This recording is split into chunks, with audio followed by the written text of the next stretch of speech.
Just like last week, we're going to continue our conversation on tropes that you can use no matter what genre you write. So stay tuned.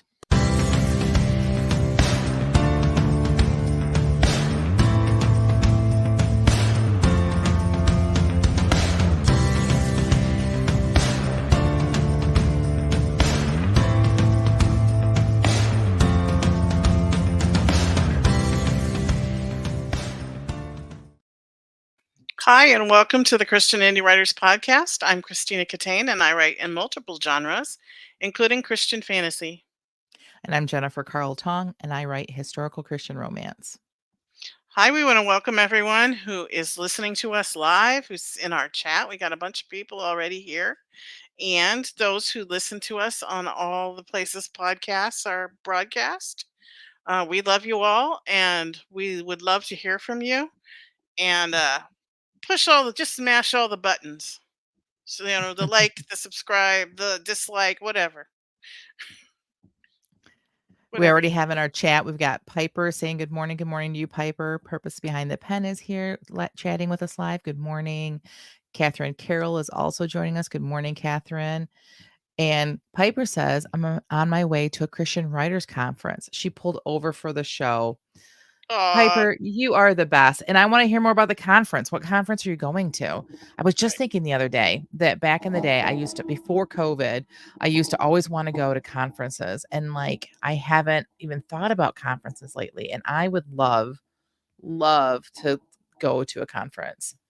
But yeah, I interested to really hear. wanna go to Minneapolis in October for the in-person Strengths for Writers conference. Oh, Like, that's my dream. that would be awesome. It's a big dream. It's when? It's in October. Is it pricey? Is that why it's a big dream? Well, you gotta get there. Yeah. And Road if I trip. had right, if I had someone to go with me and, like, you have to have a hotel and all the food and Mhm. all the things, so which I do have Hmm. a cousin that lives in Minneapolis, but I don't know. I hate to, impose on him. Be like, "Can I live with you for a couple days?" I've never been. That's one state I've never been to. I would love Oh, really? to. I Yeah. used to go there every summer when I was a kid growing up. Mm. Okay, so this is the part of the podcast where we talk about what's up. And so, Jen, why don't you tell us what's up in your personal life, your writing life, life in general? I have I've been sick all week. I was sick on Sunday. So I'm not gonna get too detailed, but I was like exhibiting signs of being sick, but I'm like, I feel fine. This is so weird. And then Sunday night I got sick. Like I was really feeling sick and I went to bed early. Well, Monday we had a conference that both Tina and I attended and it was for our denomination and I got up and I was like, all right, I'm gonna try to shower. And I showered and I was okay. And I'm like, all right, Lord, if I'm not supposed to go, make me sick because I don't want to get there and be sick. And I was fine. I was fine all day. And then I got home and ate dinner and I got sick again. And then I was sick for like 2 more days. So I don't know if God just wanted me to be there or what the deal was. But yeah, I today I think is the first day that I feel completely human. So that's always good, right? So Yeah. um but I feel like I'm behind in everything, not just like plans that I had for writing and whatnot, but also for things at my church that I'm responsible for this week. And we're having a fundraiser this weekend that I'm in charge of. And I have to go when the podcast is done and get everything for it because I have not gotten anything. We're doing a pancake supper after church. We do Saturday night church, if I hadn't mentioned that before, which I really love. And we're gonna do a pancake supper afterwards. So yeah, so that's my life right now is trying to That's catch fun. up from a whole week's worth of work, trying to do this afternoon. So Wow. My daughter called me this morning on FaceTime, and I knew immediately what she was going to say because I answered it to my granddaughter's face, who had uh obviously just woken up, and she mhm. had dry, dark boogers all over. Oh no. And she said, "Mom, we're not coming over for girls' night." I'm like, "Yeah, you guys just stay home. Yeah. Aw. I don't want your germs, and I want you to be happy and comfortable." I love though that your daughter comes over all the time and that Yeah, your I do too. granddaughter gets to stay the night. Like that was us. My grandparents' house was just as comfortable for me as my house. Like it was a second home and my kids I think feel the same way about my dad's house and yeah. Yeah. Yeah, it's really nice. I like Yeah. it. Alright, So, Piper says it's called Renew, and it's for Christian writers and speakers in New England. oh, Oh, is it nice. just if I don't live in New England, I mean I can't go?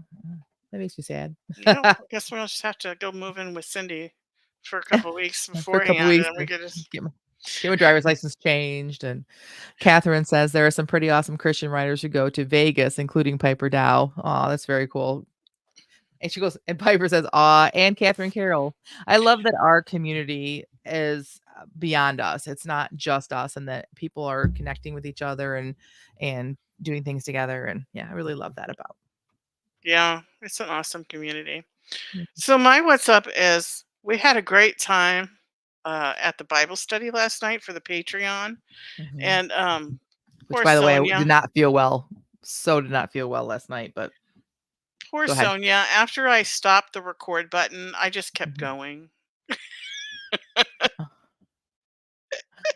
Meaning she couldn't get away from you? Is that why we were saying poor You Sonia? you get me talking about the scriptures, and I just don't Mm, stop. It's just like mm, it's a passion. So, yeah. but we had a great time. It was really good, and if you're on the $5 level, you could watch the recording.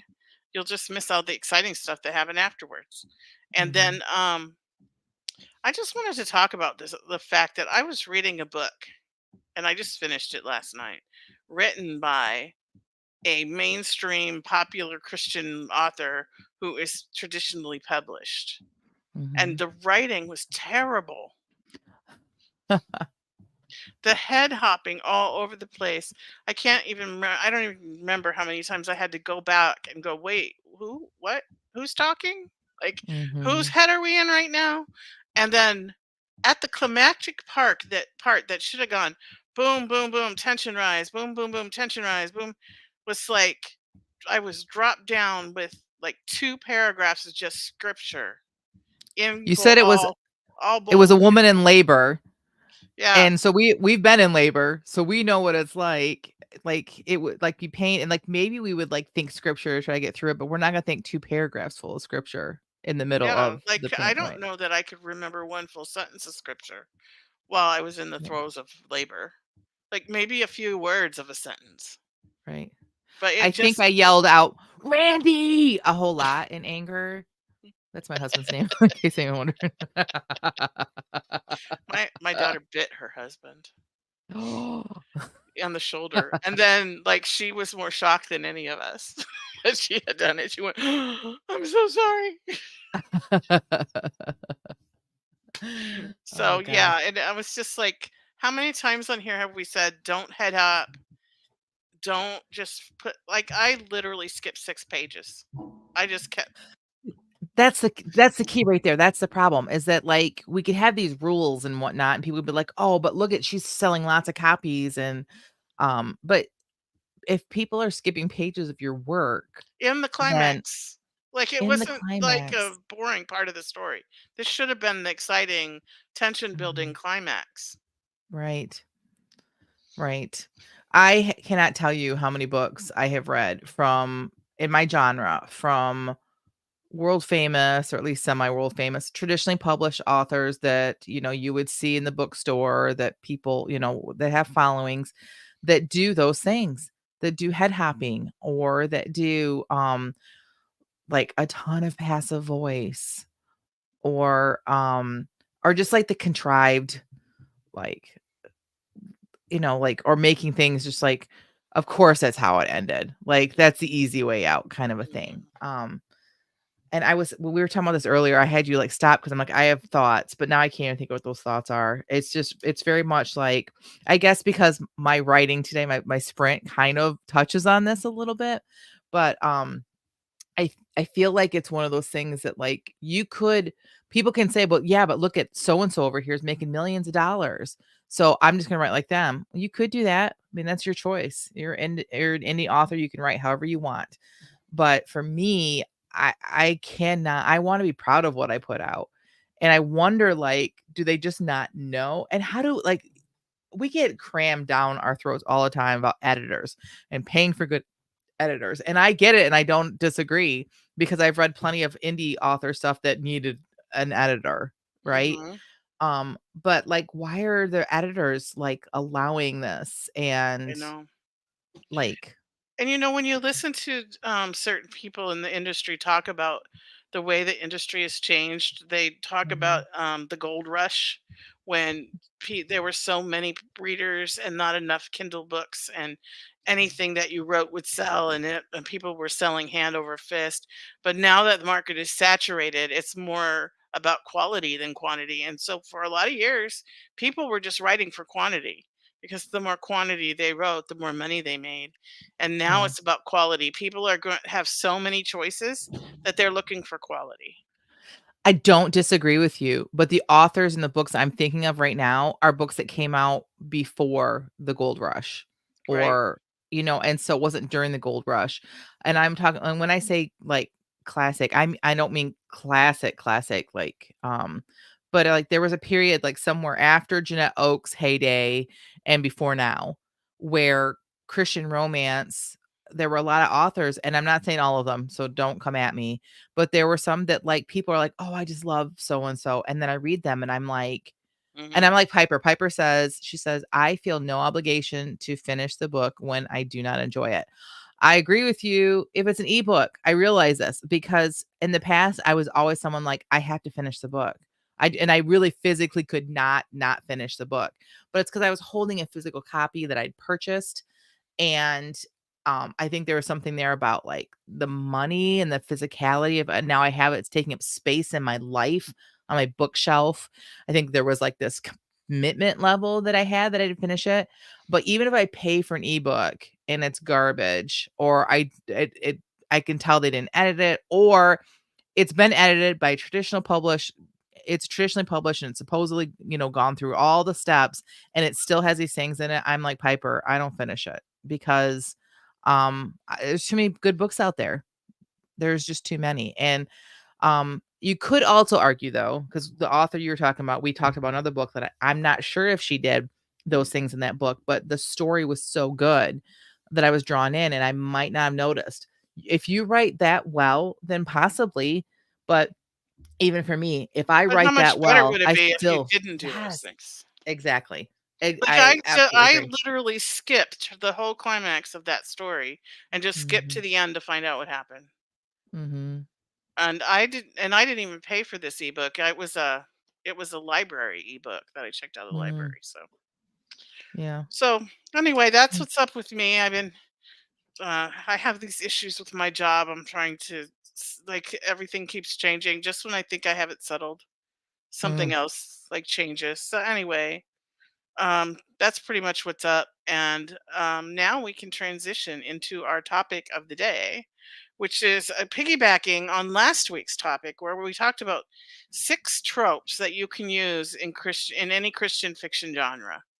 mhm. These are Christian tropes, and today we're talking about 6 more because we had Real so quick many. before we when we transition really before we transition, Barbara says, "I've actually thrown a book across the room because it was so bad by established author in the genres, no less. So many cliches and even mistakes that should have been caught by author." Yeah, mistakes. I found plot holes before in books that were never answered at the end, and I'm like, "Wow," like, things like that, so and Yeah, don't get me wrong, don't come at me because if you find my books, there are probably mistakes. You will probably find, you know, but they're not glaring mistakes. And if you find mistakes, let me know because I can still, as I'm an indie author, I can go in and fix them. That's the great thing about it. exactly, So, exactly. okay, to the topic. Yes, last week we had so much fun doing that, and we came up with so many topics or so many genres. Sorry, tropes. So many We're talking tropes. about tropes, Yes, Christian tropes, that Christian no matter tropes. what Christian genre, that's a tongue twister, you might write, you can use these tropes in your writing. So let's start with our first one that we want to talk about today, and that is spiritual warfare. Do you want to kind Yeah, of so talk about that? I'd love to. So, spiritual warfare, what we mean by that is that stories that are would often have battles between good and evil, sometimes depicted in the form of like spiritual warfare where the characters actually face demonic forces.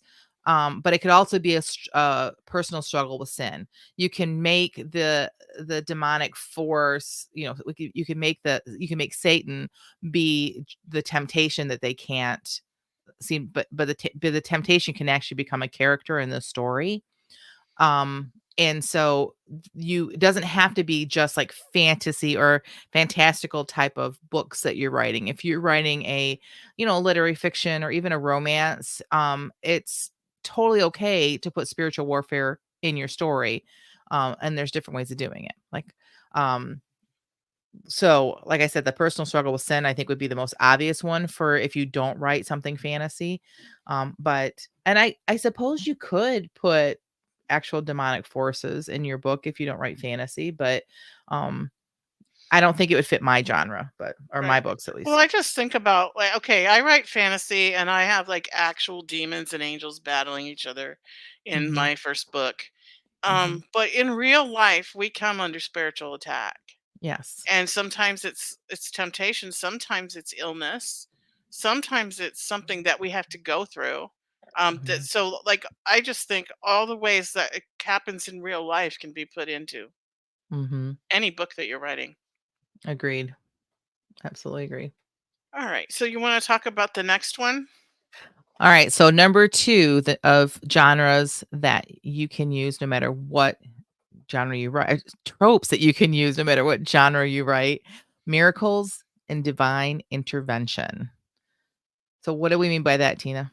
So, divine interventions or miracles are common occurrences in Christian fiction where characters Mhm. experience supernatural events that strengthen their faith or serve as a sign of God's presence. But please, please, please don't use it to tie everything up at the end of the story. The Right. character has to do some battling. You can't have the, what was they call it, do ex machina. I cannot Yeah, yeah. pronounce that. I can't either. I know the ex machina. Yeah, where God I don't just know. comes down and, like, waves his hand An and angel everything's shows up and okay. everything's Yeah, taken like, care don't of. do that, but Right. definitely have there be some kind of miracle or divine intervention somewhere in the story so that they know God has their back. Right. And it doesn't have to be huge. It doesn't have to be like, oh my gosh, I can walk all of a sudden, though that could definitely be part of it. A miracle like that.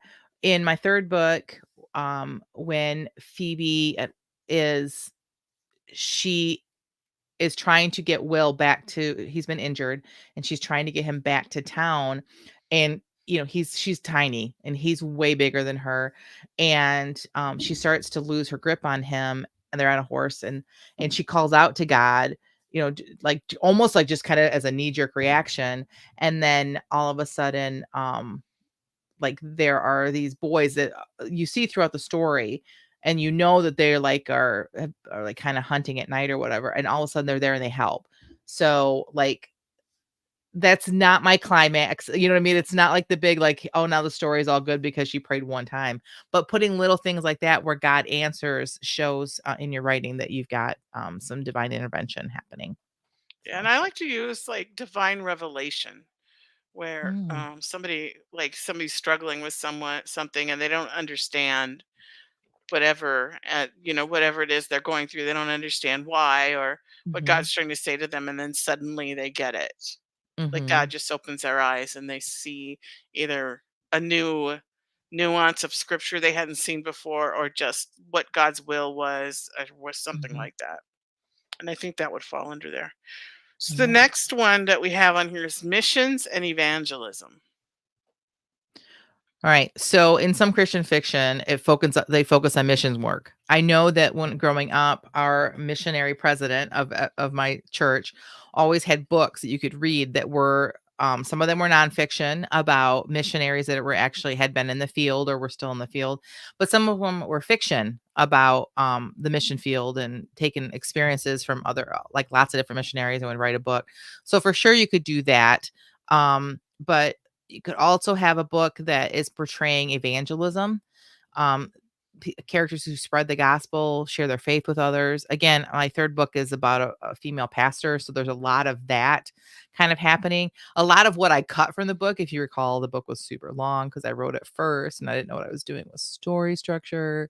A lot of what I cut was also that kind of stuff too. So will probably show up later in either another book or like a reader magnet of some sort. But yeah, missions and evangelism. Doesn't matter what your genre is, you can have that included. Right, and evangelism is just telling others the good news. So, Right. like, it's just so easy to fit in there. Right. All Okay. right. Our next one is providence and faithfulness. What does that mean? What do we mean by that, Tina? Themes of God's prominence and faithfulness are prevalent, emphasizing the belief that God is actively involved in the lives of believers, guiding them through challenges and adversity. So, what does that mean? Well, God's providence, like, you're going through something, you don't like, it's hard, you're wondering where God is in the midst of it all, Hmm. and in his providence he uses that for our growth. Like, to me, Hmm. that's the most obvious thing that happens in real life.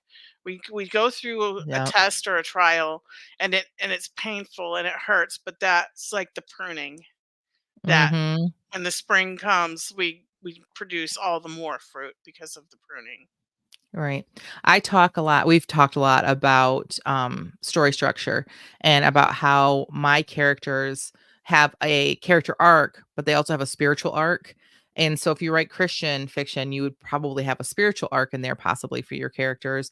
And I would say that without I don't think I have a single book I've written that I don't have this in there because I think this really can is involved in a spiritual arc. The starting one place with your spiritual walk and then the adversity that you go through and the experiences that you have and at the end you're different. Your character is not only a different like person at the end, but they're different spiritually as well. And so Right. I use that for sure And all then the time. looking back, we always see that God is faithful, even if it Yeah, doesn't feel like it in the midst of the storm or whatever we're going through. right. Okay, the next one is community and fellowship. Hmm. All right. So in Christian fiction that uses this trope, they often emphasize like the importance of community, of fellowship among believers, showcasing the support and encouragement found like within the church or a faith based group. If you write small town like cozy mystery, um, you probably have used this already with like the people in the town and how they gather together. I use it for sure in my in the Phoebe book, my book 3 for sure in the small town that she ends up going to, about how the community comes together over there's a tragedy that happens in the book. So yeah, showing the community and how they bond together and the fellowship between the believers is another trope that you can use no matter what you write. Right. And I just read a book where there was a woman in the book who was struggling with something, and Mhm. she was keeping it to herself. She had cancer and Mm. she wasn't telling anybody. But the Oh. one friend found out about it, and she gathered her group of Christian friends who all they always shared everything with each other and prayed for each other, held each other Mhm. accountable. And she shows up with for tea at this friend's house, and they're all there, and they're going to confront her about how shouldn't keep this to herself and let them pray for her. Mhm.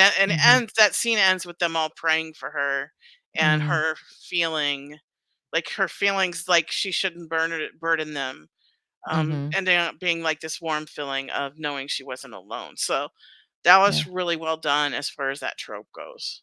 Right. You could also accomplish this with like friend groups. But we're talking specifically about Christian genre and Christian tropes. But as a non-Christian trope, it could even be done with friendships and college Right. friends, high school friends, like that. So Mentors. mentors. Yep. Yep. Okay, and the last one I know is My near and favorite. dear to your heart, and it's love and romance. Yes. So it's not exclusive to Christian romance. You can put romance in your book even if you do not write romance. But romantic relationships will often like highlight themes of especially in Christian romance, like themes of purity, chastity, the importance of faith building and in building strong relationships and partnerships. Um, when this is done well, it can really add a whole nother layer to your novel. When it is done poorly, it can make your skin crawl. So this is why we left this one for last, because in my opinion, this is why I chose to put it last, is because if you don't write romance and you don't read romance, sometimes when you try to put it as a trope in your book, then it can come across as cheesy. Um, People don't just fall in love because they look at each other. People Mhm. don't, and everything doesn't get perfect just because all of a sudden you have a love interest, and they don't solve all the problems, and it isn't all hunky dory. If you are going to put love and romance in there, yes, highlight the things of purity and chastity, and the God's role in romance if you're writing Christian. But make sure there's also some angst there. Make sure that it just isn't perfect, because none of us are perfect. Mhm. People don't wanna people do read books to escape their problems, but they don't wanna, like, escape to a land that they can't find themselves in either. Because that's why we Right. do it, right? We want to escape to somewhere that gives us some hope, but if we can never see ourselves in this land, it's, like, completely impossible, then then we're not escaping. It's just becomes, like, contrived to us. And that's not just romance. I mean, we could talk about that. That could be a whole episode probably. Like, you talk about fantasy, right? I know I can never step through the wardrobe. I will never be in Narnia. But there are so many things about Narnia that fit my world. There are so many things Yeah. about Narnia that I can see in my own life that I can relate to, right? Yeah. You need to make sure that things that you write that are set in this real world also are realistic, and especially if you're gonna do love and romance. So, And some of my and I have read romance in the past. I wasn't always a non-romance reader, but some of my favorite Christian romance guys are the guys that protect the girl's virtue even when she doesn't mhm, want it protected, or mm, that's a great trope. sees past her ugly parts and gives her grace, and Mhm, those kind of things that are real from real life. mhm. Like, there's a lot of guys out there that will not protect a girl's virtue. And if Oh, our young daughters are going to be reading Christian romance, we want them to see what it looks like. When there's a guy that does, because they're right, they out wanna there. see it God's way. They are Yeah, out there. Yep. yeah, They were out there when I was young, so you know that in our society that we have now that they are out there, so yeah. that's a really great point. Unfortunately, a lot of girls think they're too good, like good boys. Like, for Mm. some reason, the bad guys always seem to be the ones that attract you. I don't know why that is. But aren't And I you I also mean you attracted in to general. the Go ahead. weren't you always attracted to the bad boys though too? I was. I Mhm. really was, until I got my heart broken several times over and over. Mm. And then I Mhm. ended up marrying a good guy, and so there might be not, like, over the top excitement, but there's also not over the top drama and pain and Right. heartbreak. So I like the steady, faithful, you can count on this guy.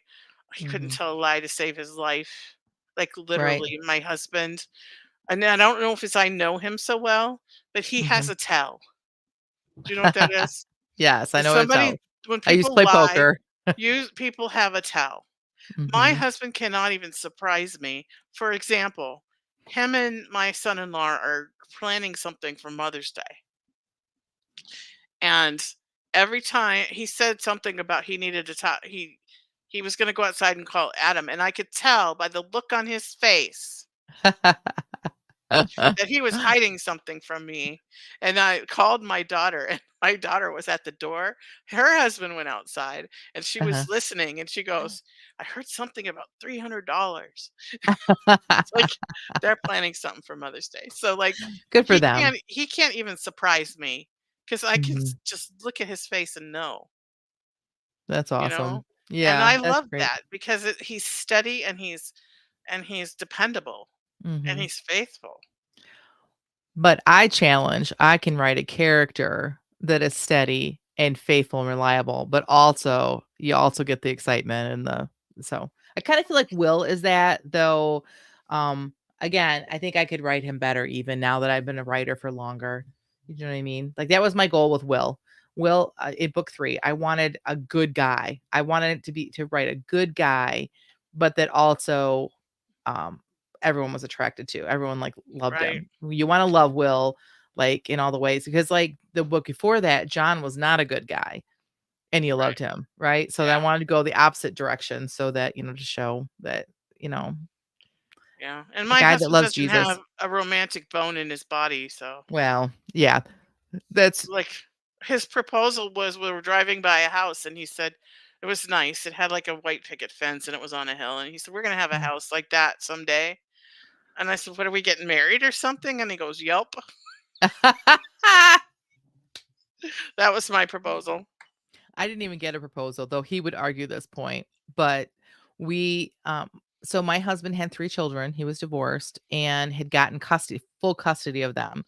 And we had been dating and I knew that God was telling me that this was the one and he knew and we kind of had discussions about it. But the proposal, if there was one, was me calling him saying, "Okay, what about Thanksgiving weekend?" Because I was off of work then. He's like, "Okay." So basically I proposed, I guess. He says that he proposed, I got down on one knee in front of the jewelry store. It was 3 days before the wedding. That's not a proposal. No, Like the dress is it's not. bought, like the food is bought, like the decorations are up. That's not a proposal. And part of the talk we had when he said "Yep" was Mhm. that he's like, "And I will never do dishes, just so you know." So the fact that he has done dishes to me says more to That he me than like that he flowers loves you. or Agreed. chocolates or anything. Right. All right. Well, that's the end of our topic, unless you have something else you want to add. Nope, I'm ready to move on to the feeding of the backs. Okay, so this is the feeding of the backs. This is where we give feedback to something that we wrote just before the podcast. We set a timer for 15 minutes. We have a prompt and we write for 15 minutes to that prompt with no time to plan and no time to fix anything.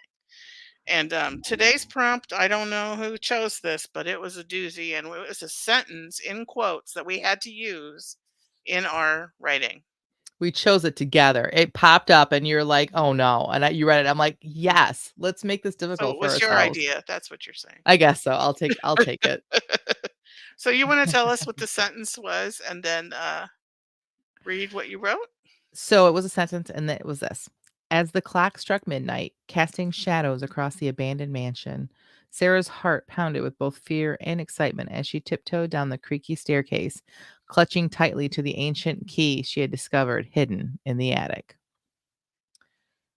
Okay, I read it wrong. So she's going downstairs, not upstairs. So excuse me as because I Well, there's can't edit probably it. stairs going down and up. It's Yeah, but I amazing. talk about the attic a lot. So okay. All right. Stop right there, Lizzie interrupted. Vera rolled her eyes and sighed. What now? Why midnight? Why would your character choose midnight to visit the attic of an abandoned mansion? It's abandoned, so I'm assuming there's no electricity. Why would she choose the middle of the night when it's dark rather than go during the day when there's light? No normal person would make that choice. It's for dramatic effect. The mansion wouldn't be as scary during the day. Not necessarily. Good writing could make a daylit mansion eerie without having to resort to contrive a contrived situation that seems like a worn out trope anyway. Contrived scenes, head hopping, passive voice. Do you have to complain about everything? It's not called complaining, Rena interrupted. It's called critiquing. That's why we are here. That's what we are here for. And what we are all here for. Critiques of our writing. Vera crossed her arms. I get that, but I don't understand why my writing has to be held to a higher standard than other authors. Do you know how many famous traditionally published authors I've read that do all three of those in the same paragraph and make millions? Lizzie couldn't argue that point. She herself had read many books written by world famous authors in her genre that were, quite honestly, poorly written. If you want to write that way, then you have every right to, she said. Thank you. Vera said, straightening in her chair a little.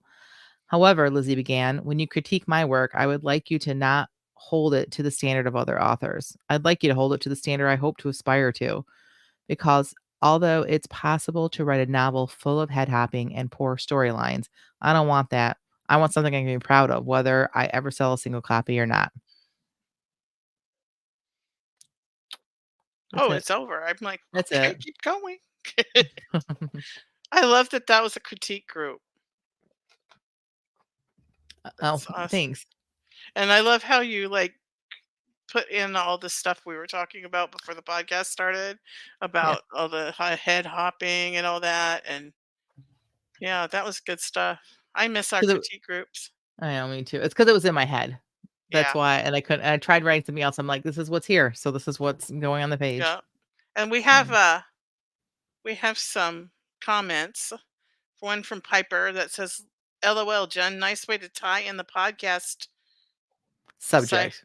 Subject. I was like, She Siberia. I know, I didn't get it at first too, then she fixed it. Okay. Yeah, I didn't really mean to, but it kinda did, not only to talk about our "What's up," but it also brought in the topic of genres and stuff, so, Yeah, yeah. nice. I'll Nice. never use this for anything, No, but me I neither. wrote something today, so I'm proud of Mhm. myself for writing something today. So, Yep, that's right. And it's alright. good practice for our brain. It does. Keep our brains glowing. So I Right. like copied and pasted that sentence and I just used it Mhm. as the beginning of my story. That's what I did too. That's why I didn't read it again. After I started reading, I'm like, "I wonder if I should have read it again," because I just read it for everybody, so, Well, I'm just going to read it again for continuity. okay. As the clock struck midnight, casting shadows across the abandoned mansion, Sarah's heart pounded with both fear and excitement as she tiptoed down the creaky staircase, clutching tightly to the ancient key she had discovered hidden in the attic. She just knew that it was going to unlock the door at the end of the hallway. What was in that room was a mystery, and not knowing was killing her. She thought about taking an axe to it, but the door was so beautiful, made of dark Mm, mahogany and covered in intricate carvings. As she neared the door, in the dark hallway, she fumbled for her phone, touching the flashlight icon to light up the keyhole. The light made the darkness seem so much darker, and she mm, shivered as she slid the strangely shaped key into its equally strange keyhole. At first, it wouldn't budge. She didn't want to force it, so she wiggled it back and forth until finally, with a squeak and a click, it turned, disengaging the latch and causing the door to squeak open several inches. The sound mm. reminded Sarah of every scary movie she'd ever seen, where the dumb blonde went in where it was obvious she shouldn't go, only to meet her final end. Sarah took a deep breath, squaring her shoulders. She wasn't dumb, and she wasn't blonde either. Not that either had anything to do with the other, she silently defended her sisters to the universe. Sarah pushed the door open and shone the light into the room. It was rather disappointing. Just a bunch of junk, covered in dust.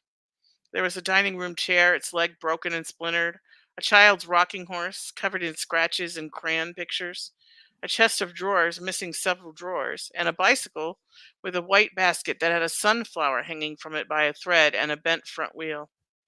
An end table sat to the right of the door, an old lamp with no shades sitting on one corner of it, and a stack of old newspapers spilling off it onto the floor.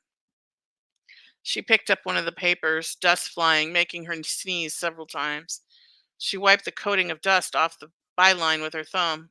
December 9th, 1941. Battleship Lost emblazoned in large bold print above it. Her heart pounded again as she realized what she held in her hand and what it would be worth if it were in good condition underneath all this dust. Then she heard a sound from behind what could only be a closet door, and the door moved. Three, two, one. Oh, good. Okay, so I loved her talking about the door and how it was carved and how and I love the whole reference of the dumb blonde meeting her doom, and that, I love that. Then that she wasn't dumb or blonde, and then but she actually apologized to women out there, because like, someone reading this someday is going to be blonde, hopefully Yeah. not dumb. So I loved all of those elements for sure, and I love the scene that you set up. I could see the room. And then ending with the closet door moving behind her. Ugh, I hope it's a raccoon. I don't know I mean, what it's it an is. abandoned mansion, so yeah, who knows? You have And to I don't keep know if writing to find anybody out. picked up on the date that it was on the newspaper or not. Um, But it's 2 days after Pearl Harbor. okay. I was gonna say Pearl Harbor was December 7th, but that Yeah, would so make the sense for a date on the newspaper. newspaper, I actually took the time to Google newspaper headlines from December 9th, 1941 in the middle of our sprint so that it would be accurate because my context had to know. Barbara said, "No," and then "need me." I don't know what that means, but and Piper says, "I just saw a Facebook post of a historic home where there had been a locked closet for decades. It was, an inside one-holer." I don't know what that means either. So, yeah, that's awesome. I love Somebody it, said Tina. Rocket Raccoon. Yeah. Maybe it could Uh, be the raccoon from Jamie's old story with the bag of Cheetos. yeah, that's Hey, a great one. what's If you guys up? haven't read that, novelette that Jamie she's got it published still, I'm pretty sure, under J.R. Nichols. It's one of our favorites. Alright. Viper's thanking me for defending her sisters to the universe. Yeah. I'm pretty sure she's blonde, so but she's not dumb. Right. So That's okay, awesome. so the final section of our podcast is the what's next. And it's the opposite of what's up, where we go around and say what's next. So since there's only two of us, I guess we're going across now I guess so. instead of around. There used to be four of us. So what's next for you, Jen? Alright, well, this coming week is leading up to Memorial Day weekend, and my kids are, well, they only have 1 month left of school after this, which is good news for me because I get my office back to myself for 24 hours a day, because I have to share it with homeschoolers. So, um, still working on so I'm working on the back blurb. I always say that the next book, I'm going to write the back of the book, the blurb, before I start the book. I always say that, right? And then I never do. And then I get to this point where it's just like, I because know. it's the worst. So be praying for me because that's the next thing. That's what I'm working on right now is the blurb. What's next for you, Tina? Well, my daughter read my rough draft of my third book, Mm-hmm. and she has no idea about story structure or grammar or spelling or any of the things, which was a really, really good thing because I sent it to her on Google Docs and she put in these comments. And Mm-hmm. so she shows up at my house last Friday morning and she says, "Mother." And I also know I'm in trouble when she calls me mother. "I'm so mad at you." And I was like, "What?" She goes, "What happened to this character in the book? Like, you just left us hanging." That's awesome that she caught that because that was a Yeah. mistake, I'm guessing. Yeah. Well, it was kind of more of I wrote the beginning before I wrote the end. I wrote the end before the beginning, Uh-huh. and then I, like, ran out of juice as I was getting toward the end, and then I was like, "Oh, yeah, I already wrote the end." And so this character that I introduced that I had no idea was gonna be introduced when I wrote that ending is now there, and I need to tie up um, Mhm. that character's storyline with and his relationship with one of the other characters. So it's kind of a little romance brewing there. And Mhm. my daughter was like, "Well, what?" So those are the kinds of feedback that she had for me. Like, and what about, what I really wanted was this to happen. Mhm. So it was so Yeah. helpful. And so now that's what I'm doing. I'm gonna go in and I'm gonna fill in all those things that she said, "What, mother? Right. What are That's you doing to awesome. me?" Yeah, Yeah, that's it really was great. so helpful, and she felt bad, and I'm like, "No, you need to let me have it because I need to Mhm. know. You are my reader, and I need to Mhm. know what you liked and didn't like about it so I can fix it before I put it out there." Right. Yeah, that's So, good. yeah. Piper says that her what's next is her writing career is getting an injection of hope and faith this weekend. That's awesome. I'll be praying for you, Piper. That's really, really awesome. If you would like to share your what's next with us, please go over to our Facebook group. The link is in the show notes and share with us what's going on with you and what's next for you in your career this next week. And I'd also Alright. like to put a plug in for our Patreon. Mm. Um, for just $5 a month, you can be on the shenanigans level, and you can get a Bible study, you can get a live Q&A, and you can join in the live writing room that we have on Zoom. And what else is there? There's something Uh-huh. else. Nope, Maybe I think that's that's it. it. That's it. That's a And lot for there's some $5. there, yeah, that's a pretty good value for $5. And so I want to plug that. There's other levels too. You can go on. You can look in the show notes, or you can go over to our Patreon and look it up and see what they are. But um, we had so much fun last night at the Bible study, just Mhm. talking about the exciting things in the scriptures. That's awesome. So, Tina, next weekend, you said you're gone. Will you be here Friday? I'm We not didn't. leaving till after the Okay, podcast. great. Alright, just making sure before we signed off. My So we will husband be back might here go. next My Friday. husband might go down on Thursday, but I'm leaving Mhm. after the podcast. Alright. Actually, I'm leaving after Eliana's nap because Amber and I are driving together. Gotcha. And that'll Awesome. be in the afternoon. So I will be here. Alright. All right. So if there's nothing else, that concludes this episode of the Christianity Writers Podcast. So until next time, may your pen be prolific, your deadlines be met, and may all of your words honor Christ. Bye Bye now. now.